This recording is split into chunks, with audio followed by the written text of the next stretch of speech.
எங்களுடைய அழைப்பை ஏற்று வந்திருக்கக்கூடிய மரியாதைக்குரிய நண்பரும் குணச்சித்திர நடிகருமாகிய திரு டெல்லி கணேஷ் அவர்களை பலத்த கைத்தட்டலோடு மேடைக்கு அழைக்கின்றோம்.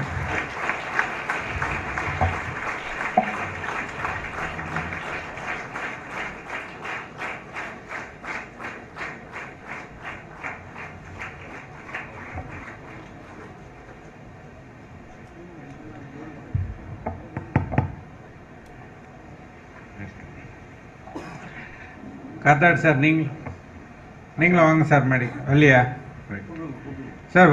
சார் கணேஷ் சார் நீங்கள் வரணும்னு ஆசைப்படுறாரு. வாங்க ப்ளீஸ், வாங்க சார் ப்ளீஸ்.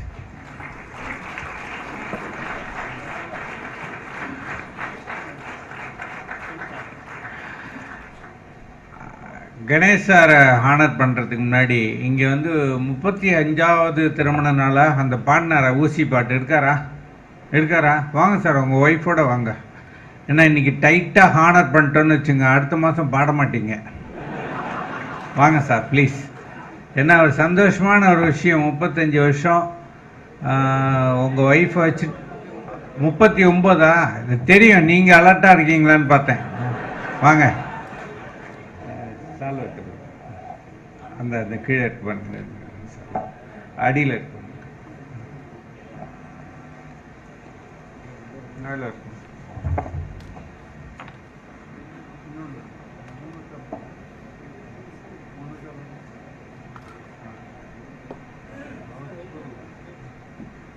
கொடுங்க.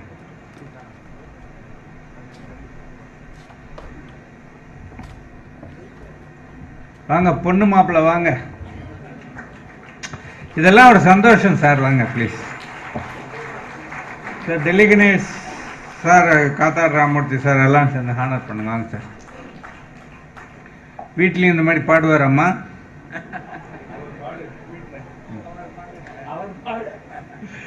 போங்க மேடம், போங்க போங்க போங்க.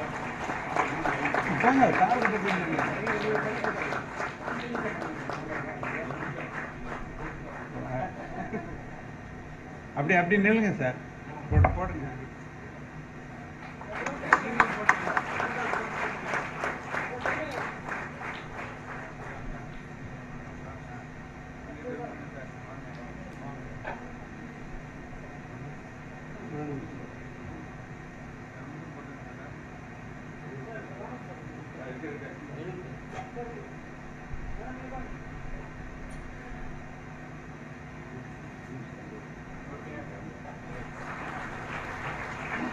Thank you.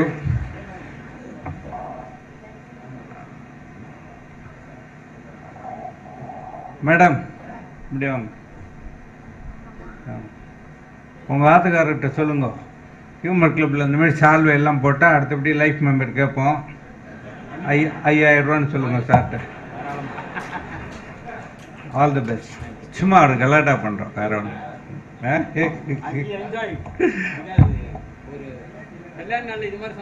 Okay, thank you. அடுத்து டெல்லி கணேஷ் ஐயா அவர்களுக்கு திரு சீதாராமன் அவர்கள் மரியாதை செய்யும்.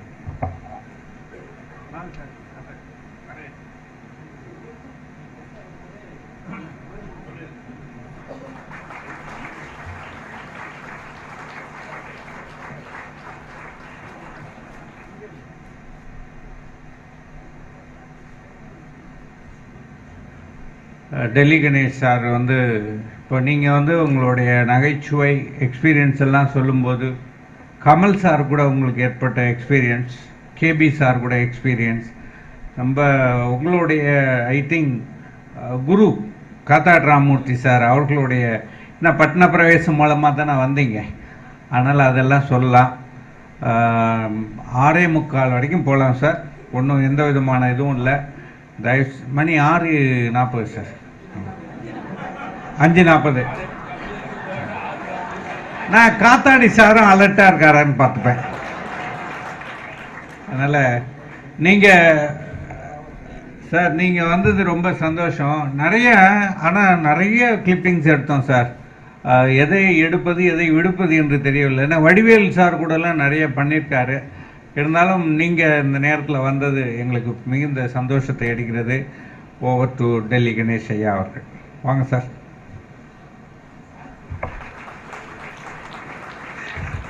நான் பயந்தே போயிட்டேன்.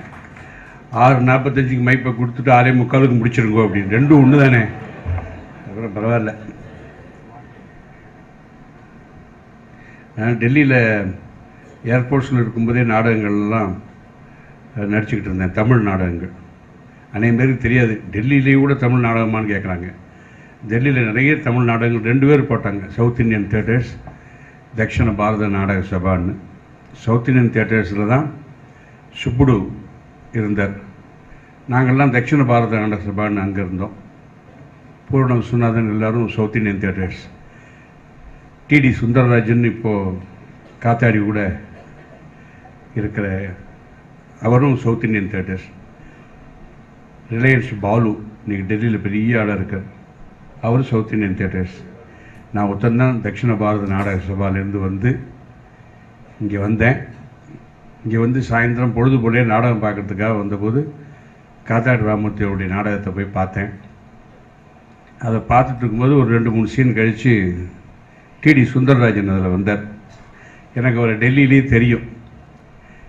நம்ம பார்த்த ஆளாக இருக்கேன்னு சொல்லிட்டு நான் போய் இன்டர்வெல்ல டிடிஎஸ் போய் பார்த்தாலும் டிடிஎஸ் அப்படின்னேன். ஹாய் கணேஷ், வந்தாச்சா ஒன்ஸ் போகிறாள், டெல்லிக்கு வந்து மெட்ராஸுக்கு வந்துட்டேன் அப்படின்னேன். எங்கே வேலை பார்க்குறேன்? அம்பத்தூரில் ஒரு ப்ரைவேட் கம்பெனியில் வேலை பார்த்துட்ருக்கேன். ஏதாவது ட்ரூப்பில் ஜாயின் பண்ணியிருக்கியா அப்படின்னாரு. மேஜர் சுந்தரராஜன் சாருக்கும் பூர்ண விஸ்வநாதன் அவர்களுக்கும் 2 லெட்டரை கொண்டு வந்திருக்கேன் டெல்லியிலேருந்து. அவருடைய ரொம்ப க்ளோஸ் ரிலேட்டிவ் அண்ட் ஃப்ரெண்ட்ஸ். அந்த லெட்டரை கொண்டு காமிச்சு அந்த ட்ரூப்பில் சேரலான் இருக்கேன். ஏன்னா எங்களுக்கெல்லாம் நாடகம் ஒரு பைத்தியம். சாயந்தரம் ஆனால் மேடை ஏறலைன்னா தூக்கம் வராது, கைதட்டு கிடைக்கலன்னா தூக்கம் வராது. அதனால் அப்புறம் நான் உடனே காத்தாடியை கூப்பிட்டு டிடி சொன்ன ஒரே வார்த்தை, காத்தாடி நல்ல ட்ராமா நடிச்சிருக்கேன் டெல்லியிலலாம். அப்போ நான் டெல்லியிலேருந்து வந்து இங்கே நாடகம் போட்டிருக்கேன், 5 நாடகம். அதை காத்தாடி ராமூர்த்தி அவர்கள் பார்த்துருக்காங்க. ஓ, நான் பார்த்துருக்கேன், டெல்லியிலேருந்து வரும்போதே பார்த்துருக்கேன் நாடகத்தை. நான் he'll be an asset, TD சொன்ன முதல் வார்த்தை he'll be an asset for our troupe, நம்ம சேர்த்துப்போம் அப்படின்னாரு. அது உண்மையிலேயே டிடி சுந்தரராஜன் எப்படி அந்த வார்த்தை வந்ததுன்னு தெரியாது, அவனுக்கு தான் நான் நன்றி சொல்லணும் உண்மையிலேயே. அப்புறம் டௌரி கல்யாண வைபோகமே எங்கள் நாடகத்தில் எல்லாம் வருது. ஆண்டவனாக பார்த்து அந்த நல்ல நேரம் அப்படி வழி விடுவான் பாருங்க, அதை யாராலும் தடுக்க முடியாது. அவன் தடுத்தாலும் யாராலையும் கொடுக்க முடியாது. அப்படி டௌரி கல்யாண வைபோகம் நாடகம் போயாச்சு. எனக்கு ஒரு ஸ்கிரிப்ட் கொடுத்து ஒரு ரோல் கொடுத்தாங்க. சத்திரத்து கல்யாண மண்டபத்தில் உள்ள சத்திரத்துக்காரர் தான். எனக்கு என்ன, அங்கே எல்லோரும் புதுசு, எல்லோரும் எனக்கு புதுசு. போன உடனே ஸ்கிரிப்டை ஒரு தடவை பார்த்துட்டு அந்த ரிஹர்சல்லையே ஸ்கிரிப்டை மூடி வச்சிடணும், டைலாக்கை பைஹார்ட் பண்ணிடணும், அது அவங்கள்ட்ட காட்டணுங்கிற ஒரு வெறி. 2 சீனை படித்தேன், எனக்கு பைஹார்ட் ஆகிடுத்து. அப்படியே ராமூர்த்தி, என்ன ஸ்கிரிப்ட் எங்கே? டைலாக் தெரியும் சார். அதுக்குள்ளேவா? ஆமாண்ணா. இவ்வளோ ஃபாஸ்ட்டாக போகாதீங்க, கொஞ்சம் மெதுவாக போங்க அப்படின்னு நகைச்சுவையாக சொன்னார். அந்த ரோல் நான் பண்ணிகிட்டு இருக்கும்போது இந்த மாம்பழம் குச்சேலன்னு ரோல் இருந்தது. அதில் மாம்பழம் குச்சேல ரோலை வேற ஒரு பத்துங்கிறவருக்கு கொடுத்துருந்தாங்க. அவர் அங்கேருந்து வந்து ராமமூர்த்திட்ட, எனக்கு இந்த ரோல் வேண்டாம், என்னவோ மாதிரியே இருக்குது, எனக்கு வேறு ரோல் கொடுனா. வேறு ரோல் கொடுத்தா அதை மட்டும் ஒழுங்காக பண்ணிடுவேன், எல்லாத்தையும் ஒரே அளவை தாண்டா பண்ண போகிறேன், எதை பண்ண பட அப்படி சத்தம் போடுறார். அவன் கேட்க மாட்டேங்கிறான், பத்து எனக்கு வேண்டாம் அப்படிங்கிறான். உடனே டக்குன்னு அந்த ரோலை எனக்கு கொடுத்துட்டு கல்யாண மண்டபத்தில் சத்திரத்து மேனேஜராக இருக்கிற ரோலை அவர்கிட்ட கொடுத்தாங்க. அது இன்னொரு அருமையான வழி எனக்கு ஆண்டவன் காட்டலாம். இந்த கேரக்டர் வேண்டாண்டா, அந்த நாடகத்திலேயே காத்தாடி ராமூர்த்தி தான் ஹீரோ. அவர் ரோலுக்கு அப்புறம் அதிக கைதட்டு வாங்கினதுன்னு சொல்லப்போனால் அது என்னுடைய கதாபாத்திரம், அந்த மாம்பழம் குச்சேலர் தான். அதுவும் ஆண்டவனாக பார்த்து கொடுத்து விட்றேன். ஏன் அவன் வேண்டான்னு சொல்கிறான்? அந்த ரோலை வந்தது, நான் நடித்தேன். விசு அதில் வந்து இந்த கல்யாணத்தை காமெடி சீரியஸ் எல்லாம் உண்டு. அந்த லாஸ்ட் சீனில் என்னை அடித்து அனுப்புகிற மாதிரி இருக்கும். அப்போ நான் போய் காத்தாடிட்டு சொன்னேன், இந்த மாதிரி கம்யூனிட்டியில் கல்யாணத்தில் அடிதடியெல்லாம் பண்ண மாட்டாங்க, ஏன்னா இது ஒரு பிராமின் கம்யூனிட்டி மாதிரி எழுதியிருக்கீங்க. அந்த கல்யாணங்களில் வாயால் தான் அடிப்பாங்க, தவிர கையால் அடித்து அனுப்ப மாட்டா யாரையும். அப்படியா? ஓஹோ, இதெல்லாம் விசுவிட்டு போய் சொல்லு அப்படின்னார். எனக்கு விசுவை பற்றி தெரியாது, அவருக்கு தெரியும், அதனால தான் அவர் சொன்னார். நான் போய் விசுவிட்டு போய் சொன்னேன், இந்த மாதிரி கையால் அடிக்க மாட்டாங்க சார், வாயால் தான் அடிப்பாங்கன்னு. உங்களுக்கு எந்த ஊர்? திருநெல்வேலின்னு. அவரும் திருநெல்வேலி பக்கங்கிறதுனால கொஞ்சம் ஒரு பாசம் வந்துடுது, இல்லைன்னா விரட்டிருப்பார். திருநெல்வேலியா? ரைட் ரைட், நல்ல ஐடியா, நான் வேறு மாதிரி எழுதுகிறேன் அப்படின்னு சொல்லி அடித்து அனுப்பாமல் வாயால் அடித்து அனுப்புகிற மாதிரி டைலாக்லாம் எழுதி விசுவே நடித்து காமிச்சார் அங்கெல்லாம். அது என்னடான்னா எனக்கு பயம், டெல்லியில் உள்ள நாடகம் எக்ஸ்பீரியன்ஸ் இங்கே ஒத்து வருமா என்ன எதுன்னு தெரியல. நான் பயந்துகிட்டே தான் நடித்தேன். அது கடவுள் நம்ம பக்கம் காற்று வீசினர். Roaring applause. மாம்பழம் குச்சியிலங்கிற கதாபாத்திரத்துக்கு ரோரிங் அப்ளஸ். காமெடிக்கு காமெடி, சீரியஸுக்கு சீரியஸ். கடைசி சீனில் நான் போகும்போது கோபு பாபு தான் மியூசிக் வாசித்தாங்க. அப்போ காத்தார் ராமச்சி வந்து அவருடைய சித்தப்பா டெல்லியிலேருந்து ரொம்ப கஷ்டப்பட்டு தங்கச்சியை கல்யாணம் பண்ணுறார். பணம் இல்லை, அவர் ஹெல்ப் பண்ணுறதுக்கு சித்தப்பா வந்திருக்கார் டெல்லியிலேருந்து. அவர் பேரும் குச்சேலர். இந்த வெஸ்ட் மாம்பலத்து ஒரு ஏழை பிராமணன், அவன் பேரும் குச்சேலர். நான் முதல்ல வந்ததுனால இவர் சித்தப்பாவை பார்த்தது இல்லை. சின்ன வயசுலேயே டெல்லி போயிட்டார், இவ அப்பாட்ட சண்டை போட்டு கோச்சின்னு போயிட்டார். இவ அப்பா இறந்தது கூட அவர் வரலேங்கிற மாதிரி இந்த கதாபாத்திரம். இப்போ அவன் ஹெல்ப் பண்ணுறேன்னு வந்திருக்கான், அதுக்குள்ளே நான் வந்துட்டேன். என்னை பார்த்தா ஏழை மாதிரி நல்ல வெள்ளை வேஷ்டி, நல்ல கதிர் சட்டை, எந்த கல்யாணம் பண்ண வந்தாலும் போயிடுவான். எல்லா சமயக்காரரையும் தெரியும் எனக்கு. போனால் பண்ணோன்னே யார் கல்யாணம் தான் இதாக இருக்கிற கணேசன், அவருடைய தங்கிக்கு தான், நான் பார்த்துக்கிறேன் மற்றெல்லாம் விடு. என்ன கணேஷா அப்படின்னு சித்தப்பா உங்கள் பேர் குச்சேலன். ஆஹா, சித்தப்பாவே வந்துட்டார் இவன் நினைக்கிறார். இந்த மிஸ்டேக் இந்த ஐடென்டிட்டியில் எனக்கு ரொம்ப பாராட்டு, எல்லாம் பிரமாதமாக நினச்சிருப்பார். ஆனால் ஒரிஜினல் சித்தப்பா பணத்தோடு வந்திருக்கார், அவரை மதிக்கவே மாட்டார். அது ஒரு ஸ்டேஜில் அவருக்கு தெரிய வந்து கோவப்பட்டு, நானும் பார்த்துட்டேன்டா, வந்ததுலேருந்து எனக்கு மரியாதையே கொடுக்க மாட்டேங்கிறேன் அப்படின்னா. நீங்கள் யார்? நான் தாண்டா உன் சித்தப்பேன், டெல்லி குச்சேலன், ஃபேமிலி பிளானிங் இப்படி ஏதோ ஒரு ஆஃபீஸர்னு சொல்லிட்டு போயிடுவார். அப்படியா? அப்படின்னா அவர் அப்படிங்கும்போது நான் வருவேன். அப்போ ஆடியன்ஸ் எல்லாம் நல்ல உழப்பு இந்த ஆளுக்கு அப்படி ரெடியாக இருப்பான். அந்த சிச்சுவேஷன் காமெடி, டைலாக் காமெடி, இதுக்கப்புறம் தான் என்னுடைய action. So it is the writings of Visu, the direction of Visu, அந்த டைலாக் கோ ஆர்டிஸ்ட் காத்தாடி ராமமூர்த்தியெல்லாம் எனக்கு கடவுள் கொடுத்த ஒரு வரப்பிரசாதம். உண்மையிலேயே நான் இவ்வளவு காமெடி பண்ணுறேன்னா அந்த டைமிங்லாம் அந்த காத்தாடியுடைய ஸ்டேஜ் கிரியேஷன்லேருந்து நான் எடுத்துக்கிட்ட காமெடி தான். எஸ்.யு. சங்கரன் சார் ஆதி காலத்திலேருந்து எனக்கு தெரியும். நான் ஸ்டேஜில் நுழைஞ்ச காலத்திலேருந்து எனக்கு என்ன அவருக்கு தெரியும். அப்படி ஒரு பின்னி கடைசி சீனில், அண்ணா இவன் நம்பக்கூடாதுண்ணா, நீங்கள் யார்? நீங்கள் டெல்லி குச்சேலலாம் பார். டெல்லியா? நான் டெல்லியும் பார்த்ததில்லை, பம்பாயும் பார்த்ததில்லை. எனக்கு பூர்வீகம் வெஸ்ட் மாம்பலம். அந்த சிவங்கோயில் இருக்கு இல்லையோ, அதுக்கு பக்கத்தில் நம்ம ஒரு நாள் ஆற்றுக்கு வாயன். யோ முதல்ல வெளில பையா. பயங்கர கடுப்பு, துட்டு கொடுக்காமல் போயிட்டான். இந்த ஆண்டு காற்று எம்டி கிடையாது, பாக்கெட் எம்டி. உடனே வெளில போயம்மா, என்ன அண்ணா இந்த ஆள் நம்ப முடியாதுண்ணா, போகும்போது எதாவது சுருட்டின்னு போயிடுவான் அப்படிம்பா. நான் சொன்னேன், அப்படிலாம் சுருட்டின்னு போக மாட்டேன்யா, ஏதோ வருவேன் கல்யாணத்துக்கு, நல்லா உழைப்பேன், போகும்போது சைக்கிள் வாடகை 2 ரூபா கேட்பேன், அவ்வளோதான். இந்த சைக்கிள் வாடகை மட்டும் கொடுத்துருப்பேன். சைக்கிள் வாடகை கிடையாது, ஒன்றும் கிடையாது, போனே இல்லையாடா அப்படின்னு ஒரு தம்பி அடிக்கிற கோவிச்சுப்பார். உடனே காத்தாடி சொல்லுவார், போனால் போதுரா பாவம், 3 வேளை சோத்தை போட்டு அவனை அனுப்பு அப்படிம்பார். அப்போ நான் வருவேன். போனால் போதுன்னு சாப்பாடு போடுறதுக்கு நான் என்னென்ன தெருவில் இருக்கிற பிச்சைக்காரனா, நான் பிராமணையா, நீயா பார்த்து ஒரு சோறு போட்டால் சாப்பிடுவேன், இல்லைன்னா சாப்பிட மாட்டேன். உங்கள் 2 பேருக்கு ஏதோ என் மேலே கோபம், அது என்னன்னு தெரியல, நான் வரேன் அப்படின்னு சொல்லிட்டு போயிட்டு திருப்பி வருவேன். இந்த சாஸ்திரிகள் மொட்டை மாடியில் வேஷ்டி ஒடுத்திருக்கார், அது மடி வேஷ்டி, குழந்தையெல்லாம் தொட்டக்கூடாது, தொட்டால் கோவிச்சுப்பார், ஜாக்கிரதையாக பார்த்துக்குங்க. அப்படியே சம்மந்தி அம்மா அமிர்தாஞ்சன் வாங்கிட்டு சொன்ன மருந்தெல்லாம் வாங்கி கொடுத்துருங்கோ, இல்லை பெரிய சம்மந்தி சண்டையே வந்துடும். அப்புறம் 3 மணி ஆகிடுத்து, பால் வந்து ஓ நீ போச்சுருட்டல, நான் வரேன், நீ பின்னிடும். அங்கே ஆரம்பிச்சது என்னுடைய கலை பயணம்னு சொல்ல வந்தேன். ஏன்னா மூலவரை எப்பவுமே மறக்கக்கூடாது. அது யாருன்னா எனக்கு காத்தாடி தான்.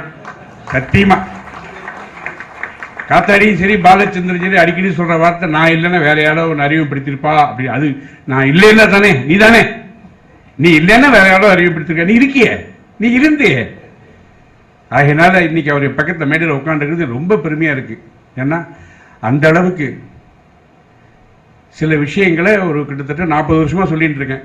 அதில் காத்தாடி ராமமூர்த்தி பெயர் வரும், டி.டி. சுந்தரராஜனுடைய பெயர் வரும், விசு அவருடைய பெயர் வரும், பாலச்சந்தருடைய பெயர் வரும். இதெல்லாம் திரும்ப திரும்ப வரும். ஏன்னா நான் அவர்களால் வந்தவன், அதை மறக்க முடியாது, மறைக்க முடியாது இல்லையா? அதுக்கப்புறம் இந்த நாடகத்தை பார்த்துட்டு Nagesh, Major Sundararajan, YGP and Mrs YGP, SC Subbaiah, இந்த மாபெரும் கலைஞர்கள்லாம் மேடைக்கு வந்து என்னை பாராட்டினது இந்த மாம்பரம் குச்சேரர் தான். அது முடிஞ்சது. அடுத்து பட்டணப்பிரவேசம்.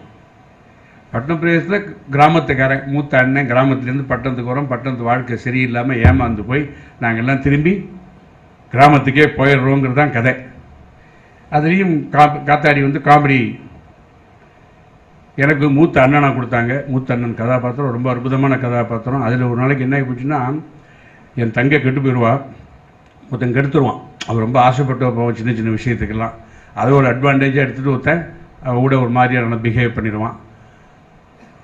ஸ்டேஜ் இப்படி இருக்கும், இந்த மாதிரி இருக்கும். இதில் நான் அங்கே நிற்பேன், டிடி சுந்தரராஜ் இங்கே நிற்பார், என் தங்கை நடுவில் இருப்பாள். அவன் இப்படி பண்ணிட்டேன்னு சொன்ன உடனே என் தம்பி கோபம் வரும். அங்கேருந்து அறுவாள் எடுத்துன்னு வெட்ட போவான்.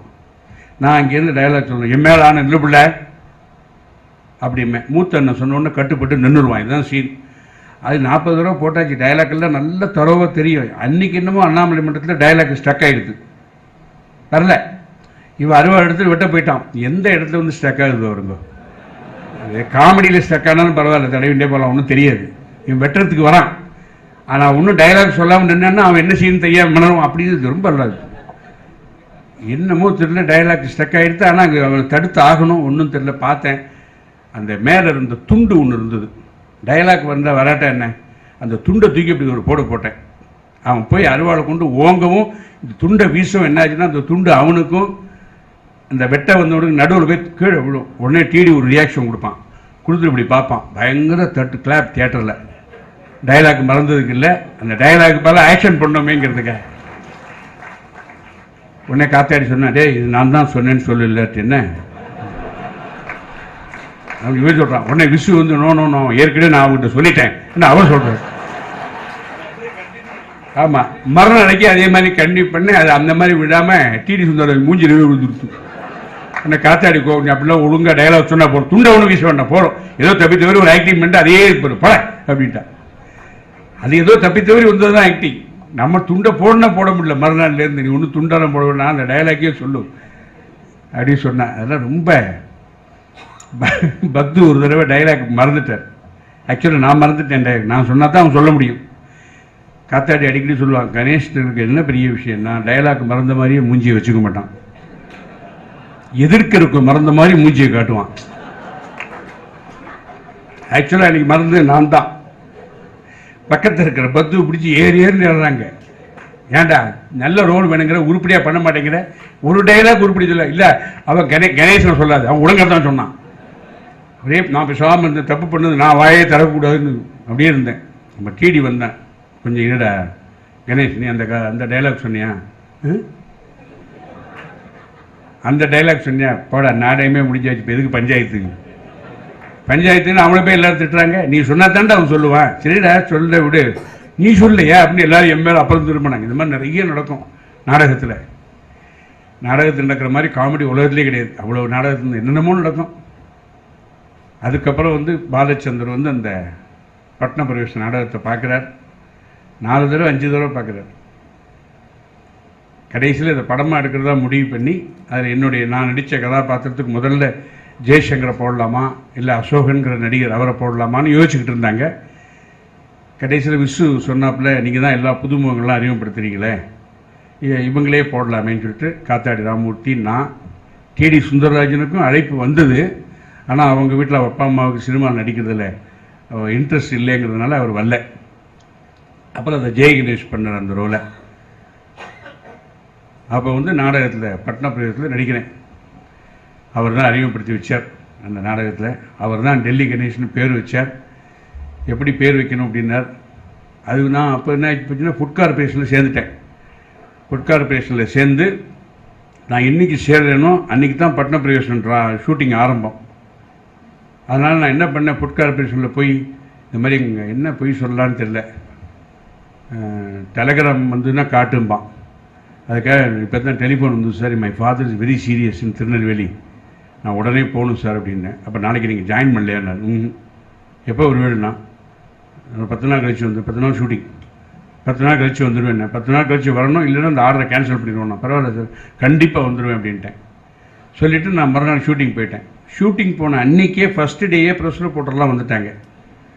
வந்த உடனே அவர் பேர் வைக்கணுங்கிறார். என்ன பேர் வைக்கலாம் சார்? கணேசன் என் பேர், அப்படியே இருந்துட்டு போட்டுவேன் சார். நான் இல்லையா, சினிமாவுக்கு ஒரு மாதிரியான பேர் வைக்கணியா, சிவாஜி கணேசன், ஜெமினி கணேசன், ஜெய் கணேஷ், சங்கர் கணேசன் இருக்குது, அது மாதிரி ஒன்று வையா என்னார் பாலச்சந்தர். நான் ஒன்றா எங்கள் ஊர் திருநெல்வேலி சார், நெல்லை கணேசன் வச்சுக்கிறேன்னே. வேண்டாம், ஏன் அது அரசியல் மாதிரி இருக்குது. அப்புறம் தஞ்சாவூரை தஞ்சையும்பாங்க, கும்பகோணத்தை குடந்தையும்பாங்க, ராமநாதபுரத்தை முகவையும்பாங்க, திருநெல்வேலி நெல்லையும்பாங்க. அது மாதிரி எங்கள் ஊர் பிறந்த ஊர் வல்லநாடு, அதை வல்லைன்னு சொல்லுவாங்க, வல்லை கணேஷ் அப்படின்னு. நான் ஒன்றும் வல்லை கணேஷ்னு வச்சுக்கிட்டோமான்னு.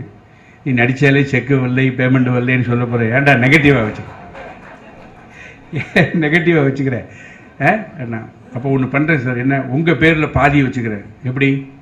பாலச்சந்தருங்கிற பேரில் பால கணேஷ்னு வச்சுக்கிறேன், அல்லது கணேஷ் சந்தர்னு வச்சுக்கிறேன். என் பேர் முழுசாக இருக்கிறது உனக்கு பிடிக்கலையா, அதை ஏன் வெட்டுறேன்? பாலச்சந்திரன் ஒன்றும் பிரிக்க வேணும், அதோடு இருக்கட்டும். டெல்லியெலாம் நடிச்சே இல்லையா? ஆமாம், டெல்லி கணேஷ் வச்சுக்கோ. அப்புறம் டெல்லி கணேஷ் பேர் வச்சுட்டேன். உடனே ஆனந்தவிடன் ரிப்போர்ட்டர் இருக்கார். இந்திய உணவு கார்ப்பரேஷனில் வேலை செய்து கொண்டு இருக்கும் இந்த கணேஷ், நான் இன்னும் போய் சேரவே இல்லை. அங்கே போய் சொல்லிட்டு வந்திருக்கேன், அப்பா சீரியஸ், உடம்பு சரியில்லைன்னு.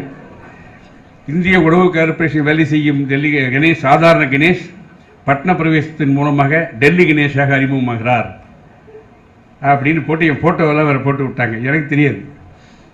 அதுக்குள்ளே food corporation railway office, zonal office, பெரிய இங்கே தெரியும் ஆஃபீஸ் ஒருத்தர் பேசுகிறேன். உங்கள் ஆஃபீஸில் டெல்லி கணேஷ் இருக்காரா? இங்கே இல்லையே. இந்த ராமன் அவன் தஞ்சாவூர், அவங்களாம் விவரமாக இருப்பாங்க. அவன் இந்த மூஞ்சி எங்கேயோ பார்த்துருக்கேனே, அவங்ககிட்ட தான் சொன்னேன் எங்கள் அப்பாவுக்கு உடம்பு சரியில்லைன்னு. அவன் ரொம்ப விஷமக்காரன். அவன் பார்த்துட்டு இவன் வந்தான், என் அப்பாவுக்கு உடம்பு சரியில்லைன்னு வந்த ஞாபகம் வரட்டும், நாளைக்கு 10 நாள் முடிய வருவான் அப்படி அங்கே ரெடியாக இருக்கான். எனக்கு அதெல்லாம் தெரியவே தெரியாது. நான் உள்ளே வந்தேன். உள்ளே வரும்போது எல்லோரும் டெல்லிக்கு எவ்வளோ ஒருத்தர் பேசிக்கிறாங்க. நான் அப்படி பார்த்துட்டே போகிறேன், என்ன தெரியல போகிறேன். அவன் ராமன்ட்ட போனேன், வாங்க சார் அப்பா எப்படி இருக்காரு? எனக்கு மறந்து போச்சு, நான் என்ன சொன்னேன், எதுக்கு அப்பா திடீர்னு அப்பாவை பற்றி ஏன் கேட்குறேன்? அப்பா நல்லா தானே இருக்காரு. அப்பா அப்பா அப்படின்னேன். சரி பரவாயில்ல, ஷூட்டிங்லாம் முடிஞ்சுதா? இன்னும் விவகாரமாக இருக்குது. அதுக்கப்புறம் நான் புரிஞ்சுட்டேன், இல்லை அது ஆமாம் நீங்கள் அதான் உடனே அவன் சொன்னால், அந்த வரங்க நீங்கள் சீரியஸ் அஃபென்ஸு, அப்பாயின்மெண்ட் ஆர்டர் வந்தும் கூட சேராமல் நீங்கள் எவே சினிமாவில் நடிச்சிருக்க, இந்த விஷயம் தெரிய வச்சுன்னா உங்களுக்கு இந்த ஆர்டரே கிடைக்காது. அதனால் நான் ஒன்று பண்ணுறேன், இந்த லீவாகவே கிராண்ட் பண்ணிப்போம், ஒன்றும் பிரச்சனை இல்லை. இப்போ தான் ஜாயின் பண்ணுற மாதிரி வச்சுப்போம். ஃபர்தராக உங்களுக்கு எந்த ஆக்ஷன் எடுக்காமல் I may be kindly permitted to act on stage, TV, radio, big screen போட்டு ஒரு லிட்டர் மொத்தமாக காமனாக வாங்கி வச்சுக்கலாம். உங்களை யாரும் ஒன்றும் சொல்ல மாட்டா. அதுக்கு நான் இது எல்லா விதமான ஹெல்ப் உனக்கு பண்ணுறேன். ஆனால் நீ எனக்கு ஒரு ஹெல்ப் பண்ணும். என்ன? காத்தாடி ராமத்துக்குள்ள நடிக்கிறதுக்கு சான்ஸ் வாங்கி கொடு.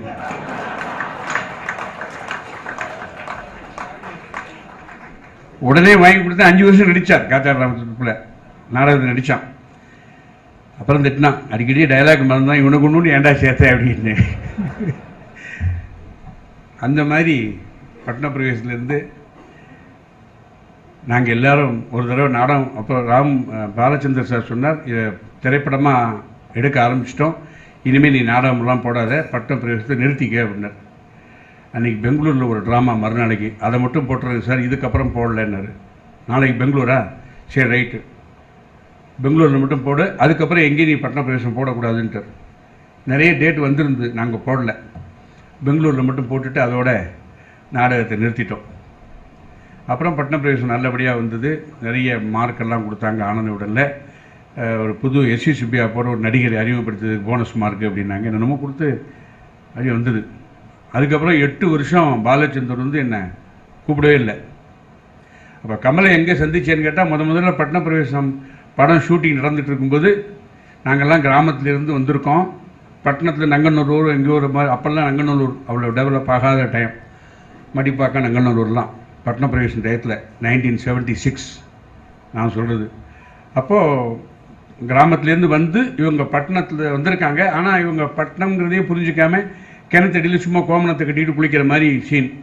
அங்கே 2 பேர் ஐயோ என்ன இப்படி குளிக்கிறாங்கன்னு. அதுக்குள்ளே தங்கச்சி வந்தேன், அண்ணே இது பட்டணம் என்ன இப்படி குளிக்காதீங்க, ஏன் கிராமத்துலாம் அப்படி தானே குளிப்போம், இங்கே குளிச்சா என்ன, இங்கேயும் மனுஷங்க அங்கேயும் மனுஷங்க தானே அப்படிங்கிற மாதிரிலாம் சீன் பண்ணிட்டு இருந்தோம். அந்த நேரத்தில் கமலஹாசன் வந்து 16 வயது இல்லைங்கிற படத்தில் கோமணத்தை கட்டி நடிக்கிறது ஒரு பெரிய செய்தியாக வந்தது. அது வந்த உடனே அன்றைக்கி கமல் வந்து பாலச்சந்திரை பார்க்க வந்திருந்தார். என்னடா நீ தான் கோவணம் கட்டி நடிப்பியா, இங்கே வேறு 2 பேர் கோவணம் கட்டி நடிக்கிறாங்க. அன்றைக்கி தான் ஃபஸ்ட்டே நான் கமலை நேரில் பார்க்குறேன். பார்த்ததுக்கப்புறம் அவர் விஷ் பண்ணால் நானும் விஷ் பண்ண போயிட்டேன். அப்புறம் சிம்லா ஸ்பெஷலுங்கிற படத்தில் ஒன்றா நடித்தோம். அதுக்கு எனக்கு அவ்வளோ தூரம் காம்பினேஷனில் எனக்கு அவருக்கும், என் ரோல் தனியாக இருக்கும், அவர் ரோல் தனியாக இருக்கும். முக்தா ஸ்ரீனிவாசன் எடுத்தார் அந்த படம் சிம்லா ஸ்பெஷல், காத்தாடியெல்லாம் இருந்தார் அதில். அவங்களுக்கெல்லாம் சிம்லாவுக்கு போய் நடிக்கக்கூடிய வாய்ப்பு வந்தது. எனக்கு வந்து மெட்ராஸோடு இருக்கிற மாதிரி. அதுக்கப்புறம் வந்து ராஜபார்வை கமலோடு நடித்த படம், அதில் நல்ல கேரக்டர். ஃபஸ்ட் டே நான் கமல் சேர்ந்து நடிக்கக்கூடிய சீன் வந்தது. கமல் வந்தார். நான் கமல்கிட்ட சொன்ன வார்த்தை ஐ எம் யுவர் ஃபேன் அப்படின்னேன். அதுக்கு அவர் சொன்ன வார்த்தை ஐ எம் யுவர் ஃபேன் அப்படின்னார். அந்த வார்த்தை தான் அவர் கூட இத்தனை படங்கள் பண்ணுறதுக்கு ஒரு வாய்ப்பை கொடுத்ததுன்னு நான் நினைக்கிறேன். இல்லைன்னா வேறு சந்தர்ப்பங்களே கிடையாது. ஒரு அவ்வளோ எங்களுக்குள்ளே அவ்வளோ அந்யோன்யமாக பழக்கம்லாம் கிடையாது. ஆனால் இந்த அவ்வை சண்முகியும் போது பயங்கரமான காமெடி. நான் ஒரு 2 நாள் நடித்தேன், பெரிய காமெடியாக இருந்தது. நான் சொன்னேன், சார் இவ்வளோ பெரிய காமெடியெலாம் நான் படத்தில் பண்ணதே கிடையாது, ஏதோ சின்ன சின்ன ரோல் பண்ணியிருக்கேன், நீங்கள் பெரிய ரோலாக தெரியுங்க, ரொம்ப ரிஸ்க் எடுக்கிறீங்க நினைக்கிறீங்க, நீங்கள் வேணால் ஒரு நல்ல ஃபேமஸ் காமெடி ஆர்டிஸ்ட்டை போடுங்களேன்னு சொன்னேன் அவர்கிட்ட. எனக்கு பயம் வந்துடுது, என்னால் முடியுமா முடியாது அப்படின்னு. இப்போ கமல் தான் சொன்னார், யூ கேன், முடியும், மக்கள் பாருங்கள், உங்கள் காமெடிக்கு ஒரு வரவேற்பு இருக்குன்னு சொல்லி எனக்கு தட்டி கொடுத்து அந்த படத்தில் என்கரேஜ் பண்ணது it all credit goes to Kamalahasan only. அதனால தான் எல்லா படங்கள்லையும் அவர் மறுபடியும் கூப்பிட ஆரம்பித்தார். இன்னொரு விஷயம் என்னன்னு கேட்டால், எல்லாத்துக்கும் மேலே கிரேசி மோகனுடைய வசனங்கள். அது நாடகத்திலேயே நாங்கள் கொடியேற்றி ஐயா அம்மா அம்மம்மான்னு ஒரு நாடகம், இன்னும் நிறைய பேர் அமெரிக்காவில் அது சிடி வச்சு இன்றைக்கும் போட்டு பார்த்துட்ருக்கா. பிளாக் அண்ட் ஒயிட்டில் வந்தது பொதிகையில், ஐயா அம்மா அம்மம்மான்னு. அப்பா என்ன லாஃப்டர் அந்த நாடகத்தில். ஒவ்வொரு டைலாக்கும் கிரேசி மோகனுடைய வசனங்களும் காத்தாடி ராமத்துடைய உச்சரிப்பும். நான் கேட்பேன், என்னடா பேண்ட்டு டெய்லர் தைச்சி கொடுத்தானே நல்லா இருக்கா, என்ன டெய்லர் போடா, என்னடா நல்லா தைப்பானே போடா, பேண்ட்டு டைட்டாக இருக்கும், கொஞ்சம் லூஸ் பண்ணி கொடுக்கணும், பயங்கர லூஸ் வச்சு கொடுத்துட்டான், கேண்டீனில் உட்காந்து சாப்பிட்டு எழுந்திருக்கிறேன், நான் மட்டும் எழுந்திருக்கிறேன், பேண்ட்டு கீழே இருக்குது அப்படின்னு. இது எவரெல்லாம் காமெடி, எத்தனை தடவை போட்டால் எத்தனை தடவை சொன்னான்னு தெரியல. அது காத்தாடி சொன்னாலும் சிரிப்பாங்க, நான் சொன்னாலும் சிரிப்பாருன்னு பாருங்களேன். அவருடைய டைமிங் வேறு. அந்த அளவுக்கு அந்த நகைச்சுவை நிறைய. அப்புறம் சமையல்காரர் சொல்லுவேன், ஏப்பா எனக்கு என்னமோ காயெல்லாம் சாம்பாரில் முழுசாக போட்டால் பிடிக்கும்னு சொன்னது நீ தப்பாக புரிஞ்சுட்டியா, என்னது நேற்றுக்கு என்ன புடலங்காயை போட்டிருக்க, நீளமாக இருக்குது, நான் எடுத்துகிட்டே இருக்கேன், திரௌபதி வஸ்திராபரணம் மாதிரி வந்துகிட்டே இருக்குது பாட்டு, ஆஃபீஸில் பிரேக் டைமே ½ அன் ஹவர் தான், புடலங்காய் எடுக்கிறதுக்கே ½ அன் ஹவர் ஆகிட்டு, எப்போ சாப்பிட்றது எப்போ சமைக்கிறதே அப்படிப்பாரு கதாடி. இல்லைன்னா அது எங்கள் ஆற்றுல விளைஞ்சது, புடலங்காய் சுபாவம், அது அப்படித்தான் வளரும், உனக்கு கத்தி வாங்கி கொடுத்துருக்க இல்லையா, நறுக்கி நீ போடணும், என்ன இப்போ அப்படிமா. இதெல்லாம் என்ன டைமிங், எவர் கிரீன் டைமிங். ஐயா அம்மா அம்மம்மா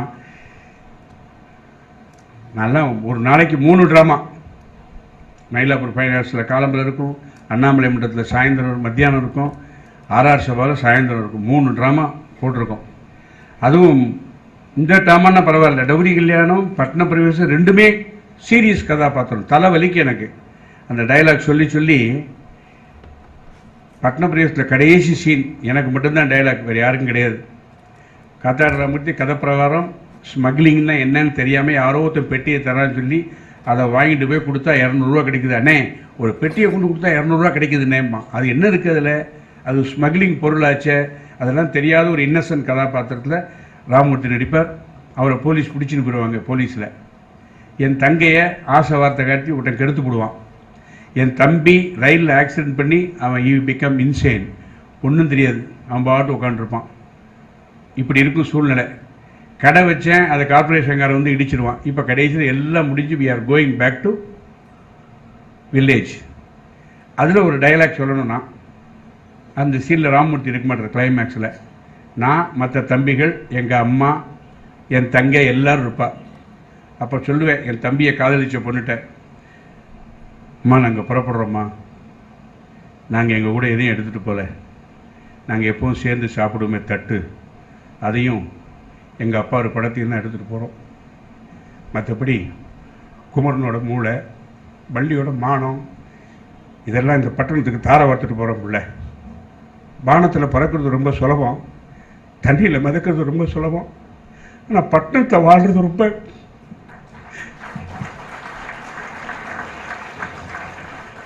கஷ்டம். இல்லை இந்தாம்மா, இதில் ஒரு 2 ரூபா இருக்கு வச்சுக்க. என் தம்பி ஜெயிலுக்கு போயிருக்கான். அவன் என்ன பேர்? தண்டமணி. என் தம்பி தண்டமணி ஜெயிலுக்கு போயிருக்கான். அவன் வந்தான்னா அண்ணன்னு தேடிட்டு இங்கே தான் வருவான். இந்த 2 ரூபாயை கொடுத்து அவனை ஊருக்கு அனுப்பியிருக்குள்ள அப்படிமே. இந்தாங்க நீங்களும் இந்த 2 ரூபாய் வச்சுங்க. உங்கள் தம்பிக்கு எப்போவாது மூளை சரியானா எனக்கு தந்தி கொடுங்க, நான் அவனை கட்டிக்கிறது காத்துக்கிட்டு இருக்கேன் பாவை. சரி வரேன் அப்படின்னு சொல்லிட்டு கையை சென் சென் சென் சென் சென் அப்படி போவோம். அதுதான் இப்போ ரீசெண்டாக விசுவட்ட சொன்னேன். எப்படிதான் இத்தனை 76 சொன்ன டயலாக்கை 2014 எப்படிதான் ஞாபகம் வச்சுருக்கேன். எனக்கு உயிர் கொடுத்த டயலாக், என்னை வாழ வைத்த டயலாக். இந்த மாதிரி நிறைய கதாபாத்திரங்கள் அபய் சண்முகியில் ஜெமினி கணேசன், நாகேஷ், கமல், இந்த 3 பேர் கூட நடிக்கணும். நாகேஷ் கமலை வாருவார், கமல் நாகேஷ் வாருவார், உத்தருக்கு உத்தர் டயலாக் தவிர பாக்கி எல்லாம் பேசுவாங்க. கமலால் ஒன்றும் சொல்லவும் முடியாது, எல்லாம் சீனியர் ஆர்டிஸ்ட்டு, அவர் அட்மையர் பண்ணுற ஆர்டிஸ்ட்டு, அவர் மரியாதை வச்சுருக்கிற ஆர்டிஸ்ட்டு, ஒன்றும் சொல்ல மாட்டேன், பேசாமல் நிற்பார். பட் கமல் டைம் ஆகுது, இவங்க ஜோக் அடிக்கிறாங்கன்னு தெரிஞ்சு பேசாமல் இருப்பாரா? நான் விட மாட்டேன். சார் ஒழுங்காக டயலாக் சொல்லுங்கள் சார். அவர் திரும்ப கமல் பாவம் சொல்ல முடியாமல் முடிக்கிறாருன்னா அவனுக்கு தெரியும், நீ உன் வேலையை பாரு. சார் நாகேஷ் உன் டைலாக் ஒழுங்காக சொல்டா. என் டைலாக் ஒழுங்காக தான் சொல்லு, உங்கள் டைலாக் சொல்லுங்கள் சார். ஜெமினிட்ட இந்த பாரியா நேற்று வந்த பெயர். இப்படி காலை வாரி உத்தருக்கு உத்தர கலாட்டா பண்ணுறதுல ஜெமினி கணேசன் மாதிரியோ அந்த மந்திரம் சொல்கிற வரும், காயத்ரி மந்திரம் நாசர்கிட்ட,